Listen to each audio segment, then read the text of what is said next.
Live from New Delhi, you're watching DD India News Hour, India's voice to the world. I'm Siddharth Bharadwaj. Coming up in the next hour. White House rejects US intel assessment, which suggests strikes on Iran did not destroy nuclear sites and have probably only set it back by months. Iran and Israel ceasefire appears to have taken hold, with both nations acknowledging it's in place. Israel's PM hails a historic victory for his country, while Iran's president says his people had determined the end of 12-day war.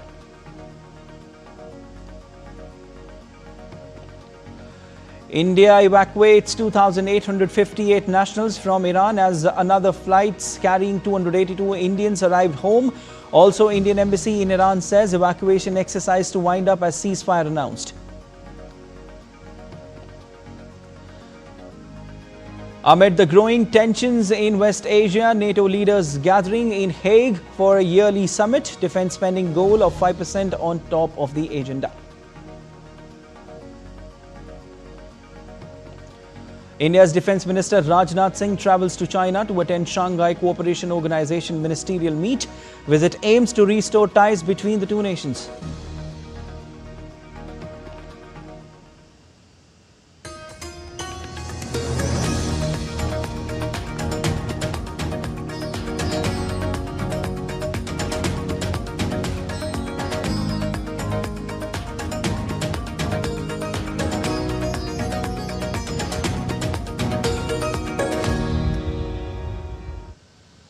Striking revelations came out in the preliminary US intelligence assessment regarding US airstrikes on Iranian nuclear sites, according to which the attack did not destroy the nuclear capability but only set it back by a few months. Trump said over the weekend that the US deployment of 30,000-pound bombs had obliterated Iran's nuclear program. But that claim appeared to be contradicted by an initial assessment by one of his administration's intelligence agencies, the Defense Intelligence Agency. Sources said Iran's enriched uranium stocks had not been eliminated and the country's nuclear program, much of which is buried deep underground, may have been set back only a month or two. The White House said the intelligence assessment was flat out wrong. Earlier, US President Donald Trump publicly scolded both Israel and Iran for truce violations using a televised expletive and ordered Israel to end its bombing operations and bring its fighter jets home. Trump announced that Iran and Israel had agreed to a staggered ceasefire that would bring about an official end to their conflict. The move came after the US joined Israel's campaign on Sunday, striking key nuclear sites, prompting a carefully coordinated Iranian retaliation against a US base in Qatar late Monday, which appeared to bring the confrontation to a close. Israel, as you know, turned back. They didn't do that raid this morning, fortunately. That was a big thing. Appreciate it. They had a lot of planes going and they were going to do something and they didn't do it. We're happy about that. Very happy about that. So the ceasefire is very much in effect and I think we're going to keep it there for a long time. Meanwhile, US will open Jerusalem embassy today. The shelter-in-place orders for US government employees and their family members has been lifted. Visa operations will resume in both Jerusalem and Tel Aviv on Monday, June 30th. The ceasefire between Israel and Iran announced by US President Donald Trump appears to be holding, with both nations acknowledging it's in place. Israeli Prime Minister Benjamin Netanyahu declared a historic victory on Tuesday after agreeing a ceasefire with Iran and insisted that his country's arch foe would never achieve a nuclear weapon. Israel had said its bombing campaign was aimed at preventing Iran from acquiring a nuclear weapon, an ambition Tehran has consistently denied. After Trump angrily berated both sides for early violations of the truce on Tuesday, Tehran announced it would respect the terms, of the deal if Israel did the same, while Israel said it had refrained from further strikes. Iranian President Masoud Pezeshkian said his country was willing to return to negotiations over its nuclear program, but that his country would continue to assert its legitimate rights to the peaceful use of atomic energy.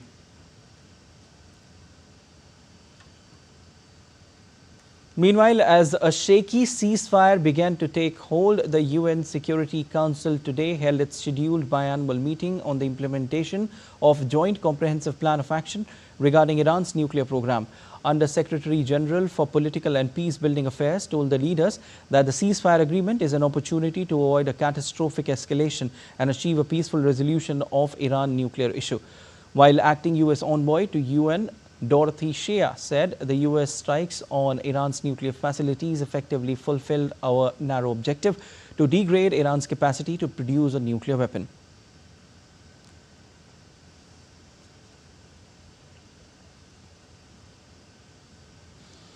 All right, and Prasar Bharati, U.S. correspondent Saurabh Shukla, in fact, joins us for more. Hi, Saurabh. Trump and White House have sharply pushed back against new intelligence assessment that strikes on Iran did not destroy nuclear sites, and that Iran's nuke capabilities are being set back only a few months. What's the latest you have on this? What's your assessment? Well, that's a report which has come out, which is an initial report, which, a news report ascribed to the Defense Intelligence Agency. White House sources have denied that. They say that this is this is not correct, and their assessment is that these B-2 bombers were specifically used with actionable intelligence that there was nuclear fissile material on that site. Now, this is, as I said, early reports. If you recall, a lot of people also speculated when these reports were talked about some of the other such actions earlier. But I still feel that in the days to come, the truth will come out. But the fact remains that Iran's nuclear infrastructure has got impacted. So that's the fact of the matter. How much of an impact it has made, obviously, we will have to wait for a more comprehensive report coming out. But for now, obviously, these are some reports which are indicating, which White House has denied here, Siddhant, and we'll have to wait for the full comprehensive report on this before coming to a conclusion. In fact, Saurabh, J.D. Vance, if I quote him, he said that if they have 60% enriched uranium, but they don't have the ability to enrich it to 90% and further, they don't have the ability to convert that to a nuclear weapon, that is mission success. This is what J.D. Vance has said. Absolutely. So that's what I was referring to. The initial American assessment, as you know, that obviously after the strike, there is very little way of determining. These are satellite imagery, the intelligence sources that the US has got from the ground, and also some of what the Israeli sources are there, which can report back. But a more comprehensive assessment, and as US Vice President J.D. Vance said, the indication is that they have been able to prevent Iran from testing, I beg your pardon, from having a nuclear weapon at this stage. And that is what the big success of these strike lies. This is what the White House sources and White House officials are trying to say, that through these attacks by the US B-2 bombers, they've been able to prevent Iran from having this nuclear weapon, which they were very close to. Now, what is the truth? We will get to see in the time to come when a more comprehensive report comes out. But as of now, this is what is the factual information coming out from the ground here in White House in Washington, D.C. Siddhant? All right, Saurabh, we leave it there. Thank you so much for joining in. India continued the evacuation of its citizens from Iran, with 2,858 Indians brought back so far amid escalating tensions following the US bombing of 3 Iranian nuclear sites. India's External Affairs Ministry spokesperson Randhir Jaiswal said 292 Indian nationals were evacuated from Iran on a special flight that arrived in New Delhi from Mashhad. Sharing details about India's evacuation mission Operation Sindhu, he said 2,858 Indian nationals have now been brought home from Iran. Separately, a C-17 military transport aircraft of the Indian Air Force evacuated 165 Indians who were living in Israel. They were received at the airport by Union Minister L. Murugan. The aircraft brought back the Indians from Amman. The Indians were taken to the capital city of Jordan through land border crossings.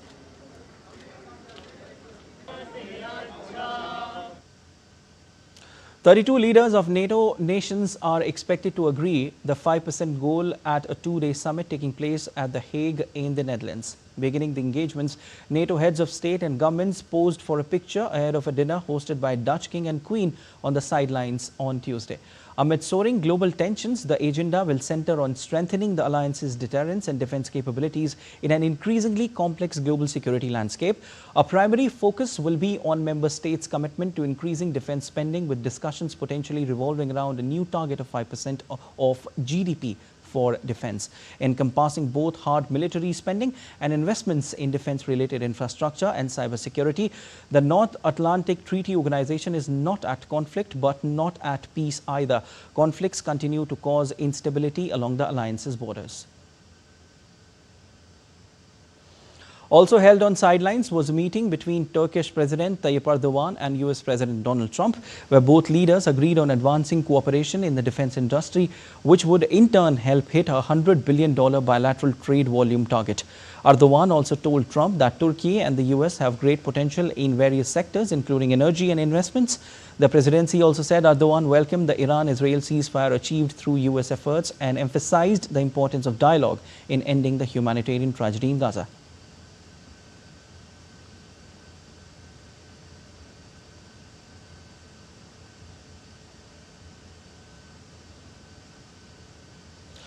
Ukraine's President Volodymyr Zelensky and France's Emmanuel Macron also held a bilateral meeting on Tuesday ahead of a NATO summit. Zelensky warned European NATO members on Tuesday that they risked being attacked by Russia if it was not defeated in Ukraine. He expressed desire to discuss substantial purchases of weaponry, including Patriot missile defense systems, as well as sanctions and other ways to put pressure on Putin during the visit. Leaders of France, Germany and the UK also met ahead of the summit. And still to come on DD India News Hour. President Donald Trump's Homeland Security chief praises a US agreement with Panama.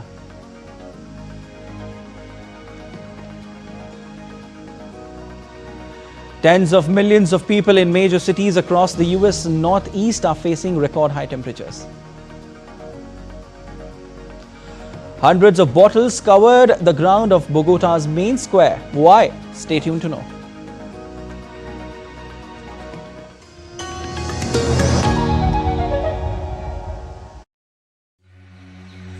Near the heart of India, a land filled with surprises. In the mighty force of your waters, you hold the deepest secrets that take us back in time. When it's said that the gods walk this land, this is where we feel the warmth of your faces. See hands that mold life. While embracing change, you grow. In you is the land that gives, creates, nurtures, grows, and builds. It's all in you. Come, experience Chhattisgarh.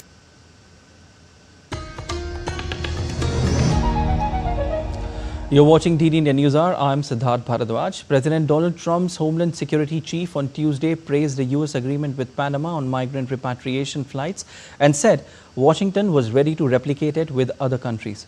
During a visit to the Central American nation on Tuesday, Homeland Security Secretary Kristi Noem said the United States was willing to pay other countries to do the same. According to Noem, Panama's efforts combined with US policies have nearly stopped the flow of migrants through the Darien Gap. Noem also observed the departure of one such flight on Tuesday carrying Colombian migrants. More than 2,300 migrants have been deported from Panama on around 50 flights so far under the agreement.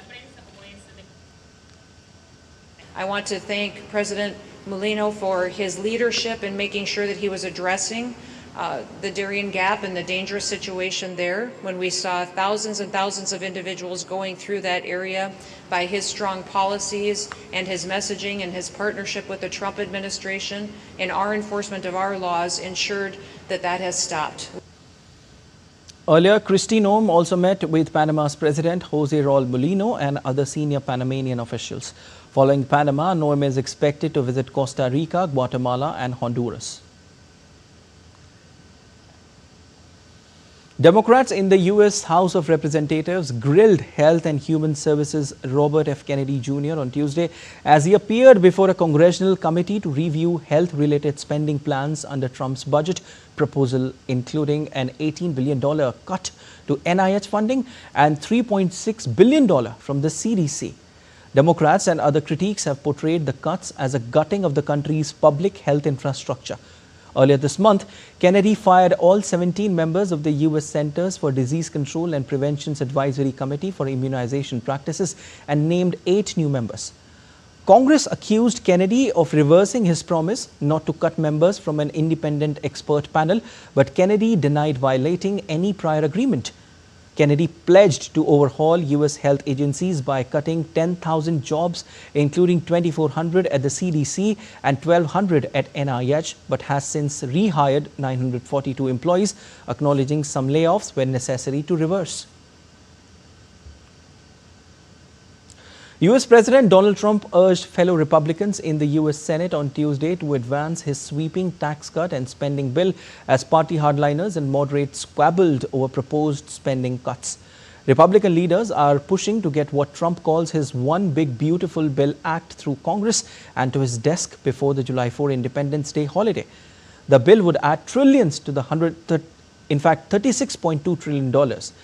The parliamentarian has blocked provisions that would cut spending for financial watchdogs, allow offshore gas and oil projects to skirt environmental reviews, and glean savings from food assistance programs for the poor and the elimination of green tax credits. The legal team of Colombian Senator Miguel Uribe, who has been hospitalized since he was shot in the head earlier this month during a campaign event, said that they had filed a complaint against Colombian President Gustavo Petro for hate speech against the parliamentarian and presidential candidate. Uribe's lawyer, Victor Mosquera, stated that President Petro had made over 43 hostile and discriminatory social media posts over 3 years, contributing to a hateful environment against Miguel Uribe. President Petro has not responded to allegations from Uribe's lawyer. Miguel Uribe was critically injured in a June 7 Bogota shooting and has had several surgeries. Colombian authorities have arrested 4 people, including the hitman, a 15-year-old minor, and 3 others allegedly involved as accomplices.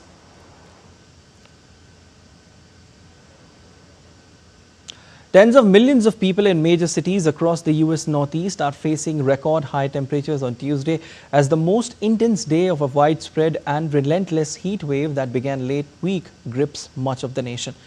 In New York City's Central Park, temperatures could reach 37 degrees Celsius, surpassing the area's past high of 35 degrees Celsius.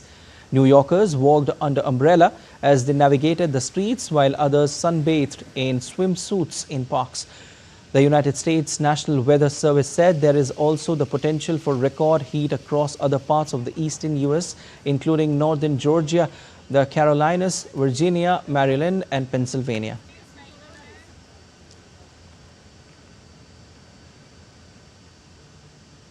Meanwhile, in Maryland, a community responded quickly to help local animal shelter that urgently needed foster homes after its air conditioning broke down, risking the safety of dogs and cats during the intense heat wave. Local media reported temperatures in the facility had quickly risen to 28 degrees Celsius. More than 40 animals were placed in temporary foster homes during the emergency. The facility thanked the local community for the outpouring of support. The facility houses 216 animals and has another 140 in local foster homes. A landslide triggered on Tuesday by heavy rains in Colombia killed at least 8 people and injured 5 others. In a statement posted on X, the mayor of the Medellin suburb of Bayo, Lorena Gonzalez, said over 10 homes were affected by the landslide, which took place before dawn. Aerial footage showed the aftermath of deadly landslide near the Colombian city of Medellin, where heavy rains caused a ravine to flood. According to the local media report, at least 10 people were still missing after the tragedy, which was caused by flooding in a ravine.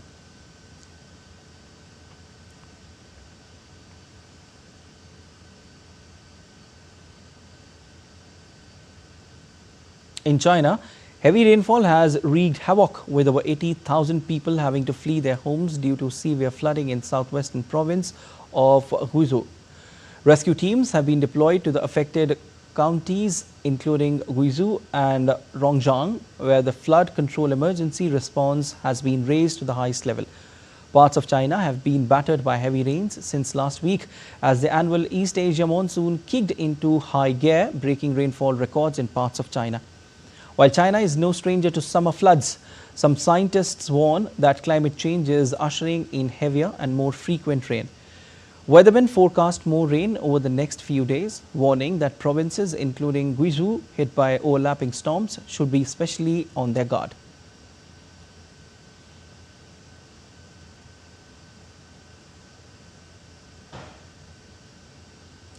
The UK has cut its carbon emissions by 50.4% since 1990 levels.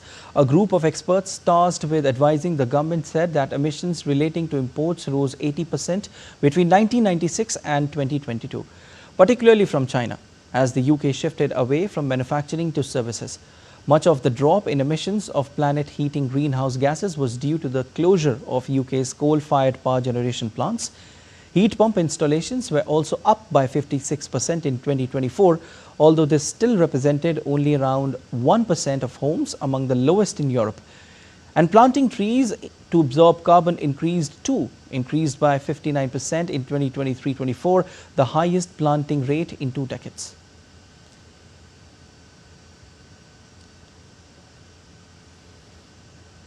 Hundreds of bottles covered the ground of Bogota's main square on Tuesday as part of a protest demanding better working conditions for recyclers.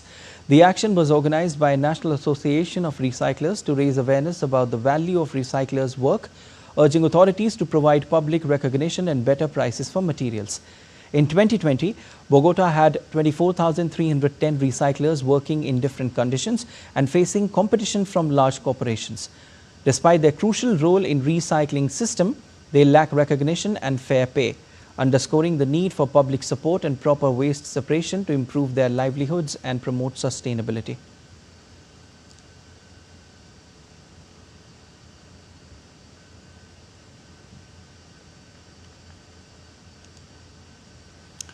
Let's take a look at other stories making news around the world.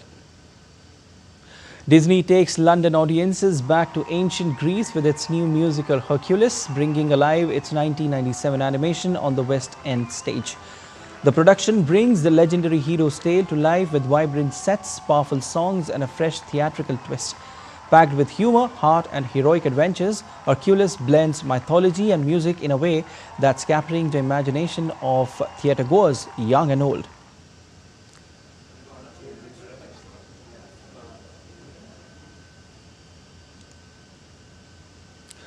Venezuelans' heritage and Catholic traditions came together during St. John's Day celebrations. Revelers carried small statues of St. John, often donned in bright colors, on their heads as they danced, sang, and played percussion instruments to honor St. John the Baptist. The celebration holds special cultural significance in many Afro-descendant communities in Venezuela, symbolizing both spiritual devotion and cultural identity.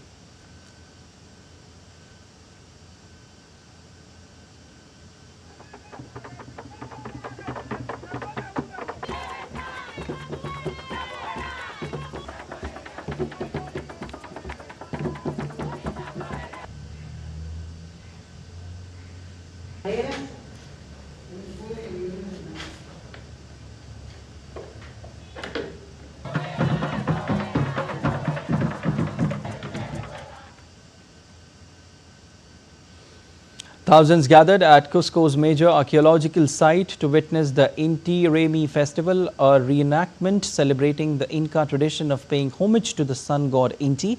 This festival, considered a key cultural and tourist attraction, has been central to Cusco's identity since its modern revival in 1944, when the Inti Raymi was recognized as a national cultural heritage.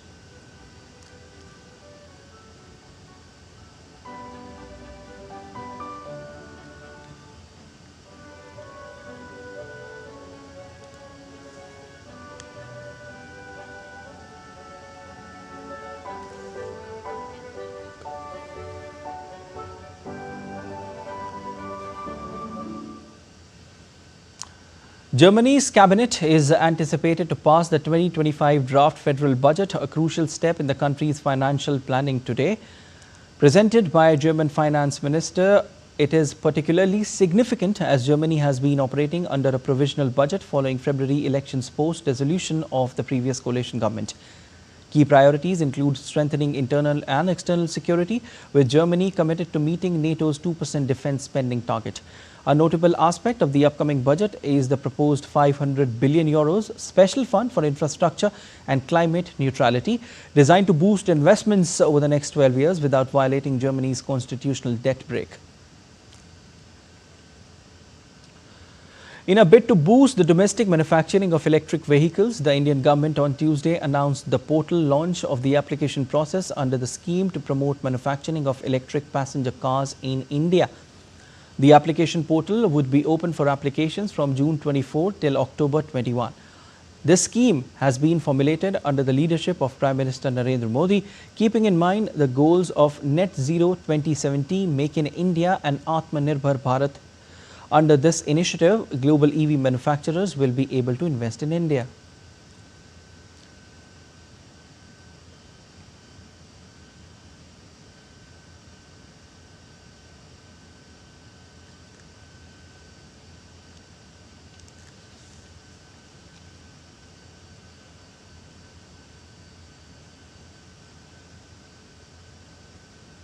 From business to entertainment news, Indian animator and filmmaker Suresh Ariyat made history, winning the jury award for Best Commissioned Film at the prestigious UNSC International Animation Festival 2025 for his short stop-motion film Desi Oon. Desi Oon is a 6-minute visual tribute to India's pastoral traditions and the Dasani sheep, highlighting indigenous wool and the communities that have preserved this heritage despite the pressures of industrialization.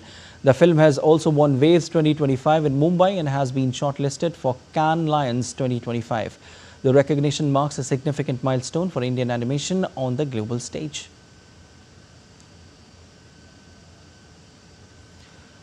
The sports film F1 is set to have its worldwide theatrical release this week, and it's already generating buzz for blending real racing action with Hollywood storytelling.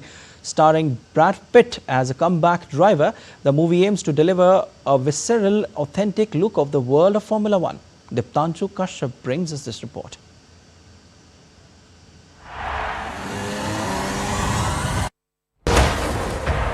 Blending high-speed action with heartfelt emotions, F1 tells the story of retired racer Sonny Hayes, played by Brad Pitt, who returns to the track to help a struggling team and mentor rising rookie Joshua Pierce, portrayed by Damson Idris.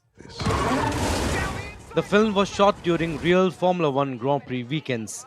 Pitt and Idris trained for months and performed their own high-speed driving using modified Formula 2 cars to replicate Grand Prix conditions. No, it's a nutty idea. It's like you're going to take actors and put them in real cars and embed them in the racing season. This was our director, Joe Kaczynski. We couldn't have done it, without F1 and all the teams, the principals, the drivers who all played a part of this movie. You'll see them; they're all over this movie. The excitement around F1 began with star-studded premieres in Times Square and London, drawing in crowds of racing fans and film lovers. Hollywood icon Tom Cruise, who worked with director Joseph Kosinski on Top Gun Maverick, surprised the cast on the red carpet in a show of support.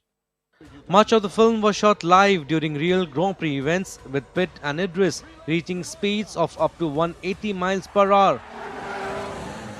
I think we had over 5,000 hours of footage for this film that we had to squeeze down to 2.5. So you're going to get the absolute best shots we had, I promise you. And it took about 2 years to cut this film together. F1 races into IMAX cinemas globally on June 25, with a wider release across North America, India, Japan and more on June 27th. With real cars, real speed and raw emotion, this promises to be one of the most immersive racing films ever made. Diptanshu Kashyap's report for DD India. And still to come on DD India News Hour. After a 5-year hiatus, the Kailash Mansarovar Yatra resumes.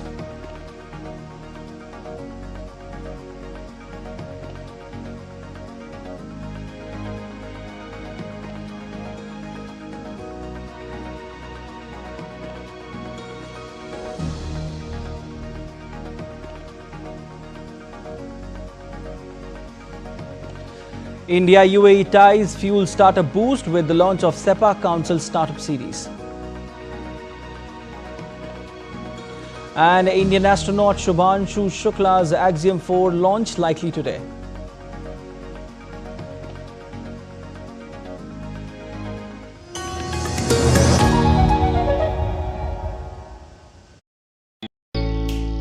Jharkhand will mesmerize you with majestic nature, rich heritage and colorful culture. Johar. And it fits perfectly. Thank you. Full workout ho gaya. Ready?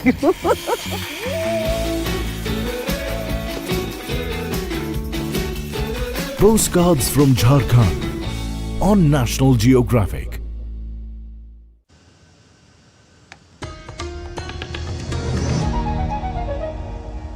You're watching DD India News Hour. I am Siddharth Bharadwaj. Defence Minister Rajnath Singh to lead a high-level Indian delegation at the Shanghai Cooperation Organization Defence Ministers meeting to be held at Qingdao in China.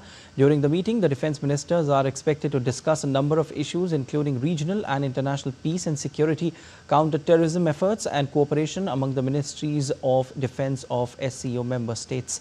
The minister is expected to highlight India's continued commitment to the principles and mandate of the SCO, outline India's vision towards achieving greater international peace and security, call for joint and consistent efforts to eliminate terrorism and extremism in region, and stress on the need for greater trade, economic cooperation and connectivity within SCO. He will also hold bilateral meetings with the defence ministers of some participating countries, including China and Russia, on the sidelines of the meeting. India attaches special importance to SCO in promoting multilateralism, political, security, economic and people-to-people interactions in the region. SCO pursues its policy based on the principles of sovereignty, territorial integrity of nations, non-interference in internal affairs, mutual respect, understanding and equality of all member states. Earlier on Tuesday, India's National Security Advisor Ajit Doval attended the Shanghai Cooperation Organization's NSA conclave in Beijing, where he emphasized the importance of combating terrorism to ensure regional peace and stability. He added that India is deeply concerned about continued threat from terror groups designated by UNSC, including LAT, JEM, Al-Qaeda and its affiliates, and ISIS and its affiliates. After Pahalgam terror attack, India launched Operation Sindhu to dismantle terror infrastructure. NSA highlighted the need to shun double standards in the fight against terrorism. NSA reiterated that any act of terror, including cross-border terrorism, is a crime against humanity. India called on SCO members to hold accountable the perpetrators, organizers, financiers and sponsors of acts of cross-border terror and to help bring them to justice. NSA requested support for several important Indian proposals, including algorithm of joint actions to counter challenges posed by international terrorist organizations, joint measures to counter radicalization leading to terrorism, joint information operation to counter extremist ideology. In a significant move to normalize the ties between India and China after a 5-year hiatus, the Kailash Mansarovar Yatra resumes with over 700 pilgrims visiting a religious trek to Mount Kailash, and Lake Mansarovar in Tibet holds deep spiritual significance.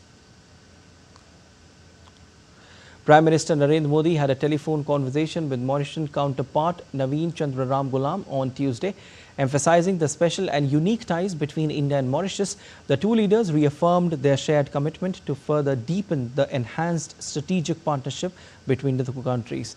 They discussed the ongoing cooperation across a broad range of areas, including development partnership, capacity building, defense, maritime security, digital infrastructure and people-to-people ties. PM appreciated the wholehearted participation of PM Ram Ghulam in 11th International Day of Yoga. Prime Minister Modi reiterated India's steadfast commitment to the development priorities of Mauritius in line with Vision Mahasagar and India's neighborhood first policy. Prime Minister extended invitation to PM Ram Ghulam for an early visit to India. Both leaders agreed to remain in touch.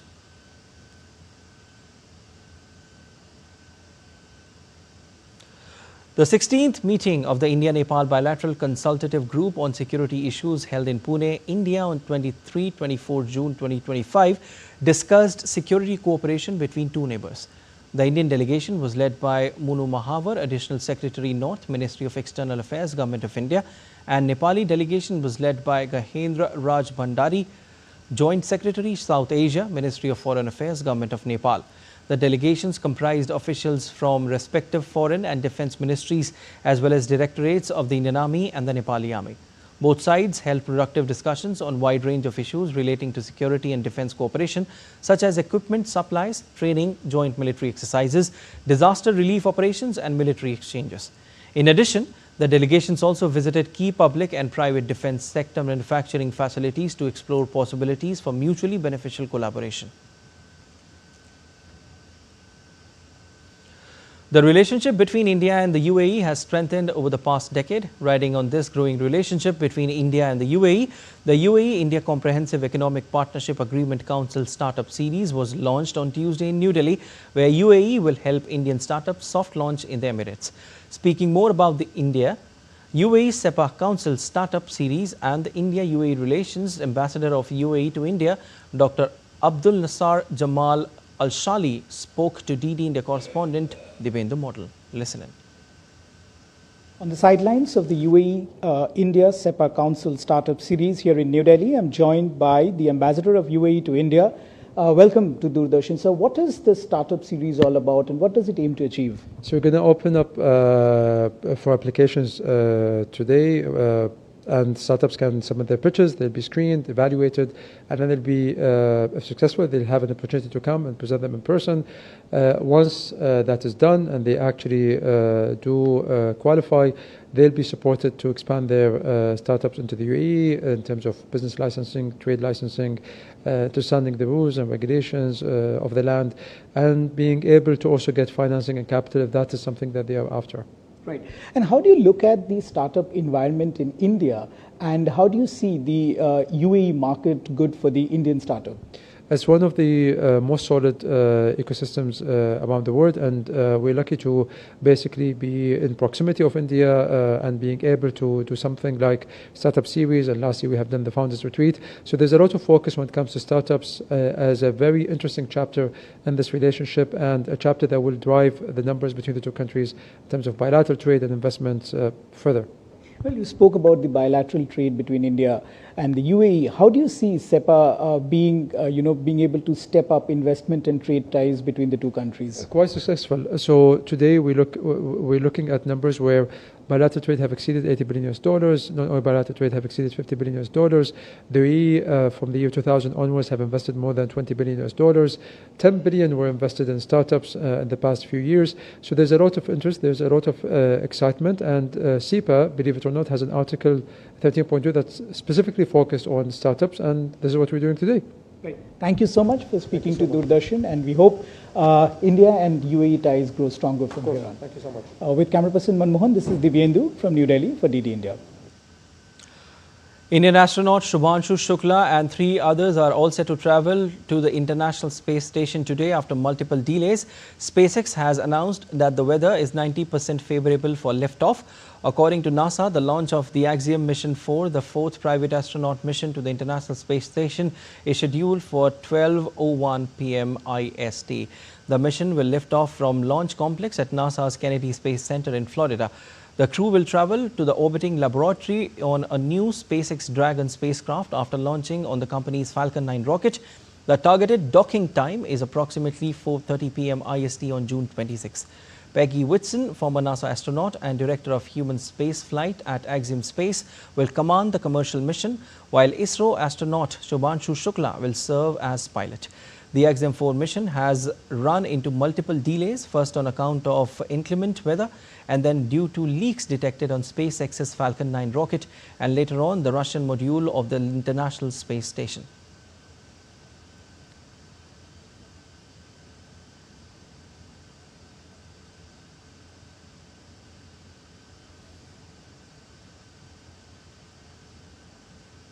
And still to come on DD India News Hour. In cricket, Australia announced squad for multi-format series against India.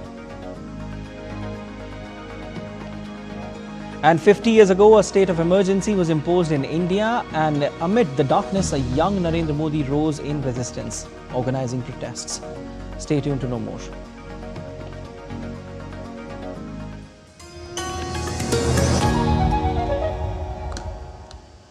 Welcome to DD India, where a billion voices unite, connecting viewers to the stories that matter. India is not just another news channel. It's the international channel that puts the spotlight on the global south, bringing you stories from the heart of emerging economies, dynamic cultures, and transformative voices.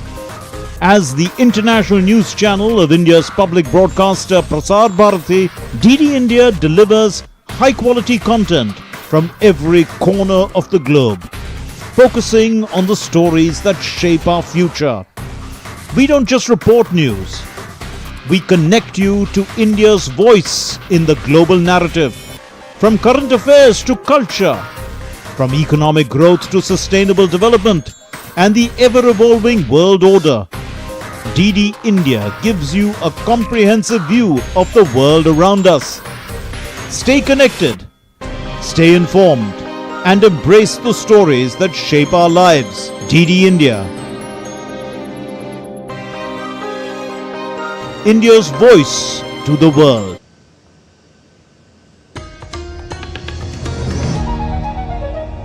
You're watching DD India News Hour. I'm Siddharth Bharadwaj, and time now for sport. And we begin with Cricket Australia, which has announced the schedule for upcoming Australia A Women's Series against India A, set to take place across Queensland in August. Australian captain Elisa Healy and vice captain Talia McGrath will feature in the series as part of their preparations for the upcoming ICC Women's World Cup. The multi-format series begins with a 3-match T20 leg starting from August 7. The tour then moves to Brisbane for a 3-match 50-over series at the Northern Suburbs Cricket Club. The series will conclude with a 4-day clash at the iconic Allan Border Field from 21st to 24th of August.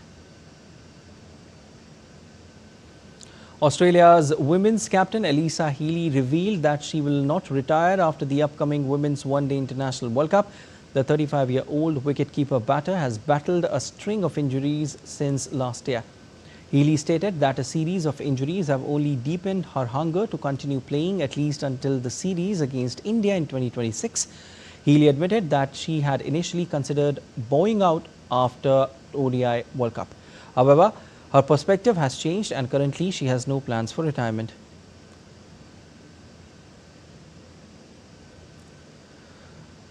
India's young batting sensation Tilak Verma made his county championship debut with a sizzling century for Hampshire against Essex in Chelmsford. Tilak, who came out to bat at number 4, returned unbeaten on 98 after stumps were called on the second day. In the opening minutes of the day 3, Tilak pushed the ball into the gap and raised his bat to celebrate a hard-fought 100. However, Tilak's celebration was cut short by Simon Harmer as he dismissed the youngster on 100 of 241 deliveries.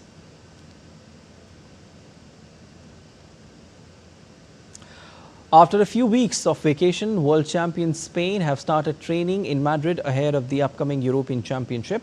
Spain coach Montse Tomé headed the first training session with the 23 players ahead of Euro 2025, including Ballon d'Or winner Aitana Bonmati. Switzerland will host the Women's European Championship 2025, which will take place across 8 venues from July 2nd to July 27.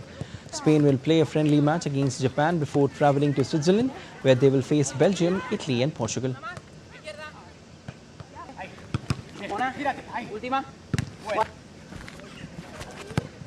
I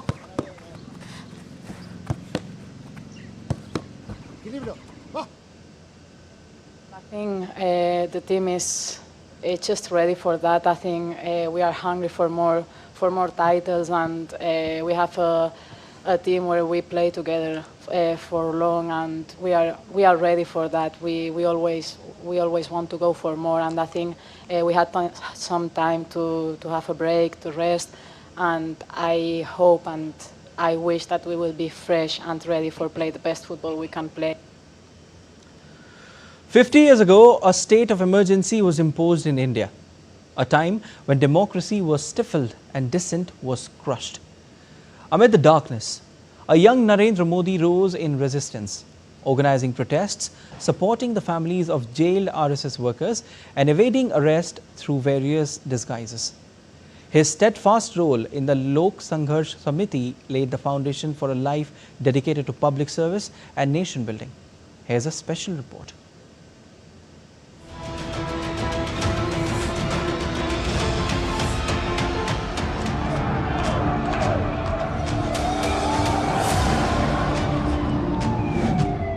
On June 25th, 1975, the dark shadow of emergency engulfed India. The entire country had been turned into a prison. By July 4th, even Rashtriya Swayamsevak Sangh or the RSS had been banned.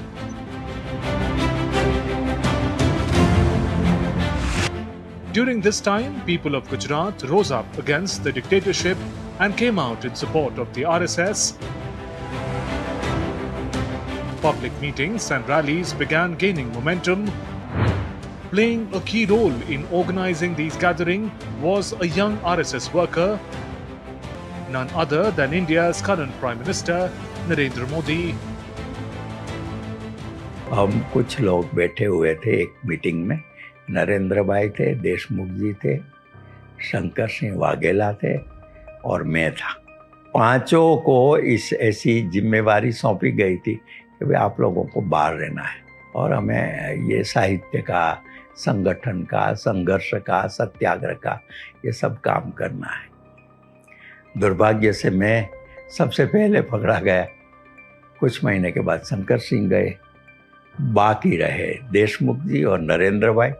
Narendra भाई कभी भी उनकी किसी police में आए नहीं। The way young Narendra Modi carried out his responsibilities with skill and precision did not go unnoticed. Recognizing his capabilities, he was appointed General Secretary of Lok Sangharsh Samiti, a national resistance front formed under leadership of socialist leader Jai Prakash Narayan. Gujarat में कटोकटी के समय संघ के करीब सब जो प्रचारक थे उनके ऊपर तो वारंट था, इसलिए सब लोग साधारणतः भूगर्भ में थे। नरेंद्र भाई भी भूगर्भ में थे। तो उस समय गुजरात का संघ का संगठन को कार्यशील रखने के लिए हर जगह प्रयत्न हुए थे, ऐसे गुजरात में भी हुआ। Young Narendra Modi's role was to awaken public consciousness against authoritarian imposition of the emergency.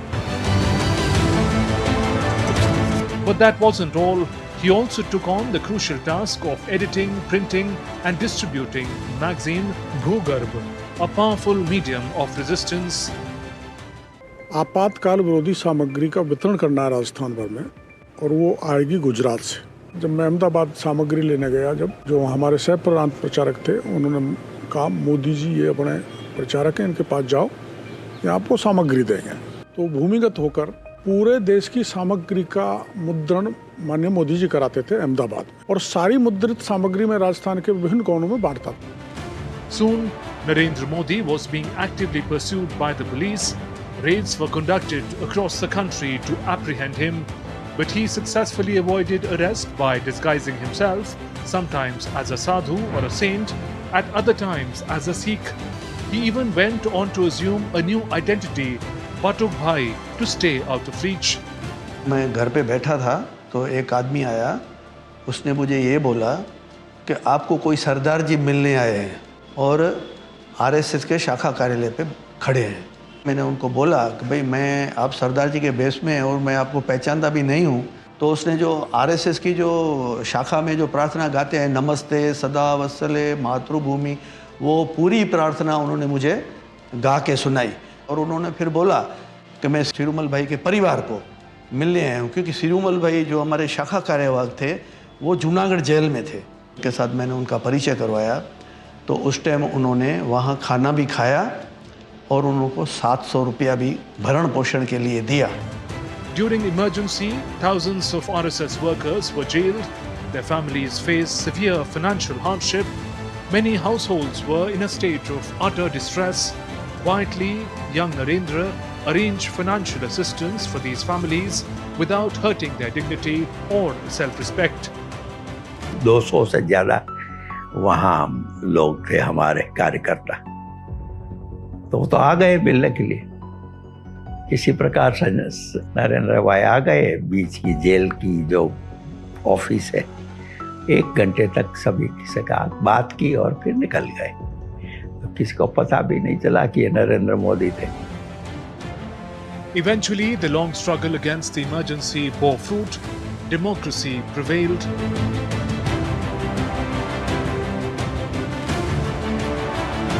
To ensure such a dark chapter is never repeated, the country must remember these experiences. That's why Narendra Modi documented them in Gujarati under the title Sangharsh Ma Gujarat, which means Gujarat in struggle. 79 जनवरी था, जो emergency का बारे में एक source book बनाना है। तो उस समय तो आइडिया ये था कि 7 volume source book on emergency, पूरा मटेरियल जो है छंडेवाला में एक बहुत बड़ा हॉल के अंदर भरा हुआ था। मोदी ने स्वयं किया, क्योंकि वो तो सॉर्ट आउट करने का काम था। उसमें जितना मटेरियल था उसके बारे में जानकारी तो उनको पूरा था। और सुबह 8 बजे हम तो बैठते थे, रात को जो है 10 बजे तक कंटिन्यूस काम करते थे। और उस समय मैंने देखा मोदी जी का जो है एक लेगन, जो perseverance. Another chapter in nation building had been completed, but for patriots like Narendra Modi, there was no pause. In a new role, he embarked on a new path towards building a self-reliant and developed India. Bureau Report, DD India.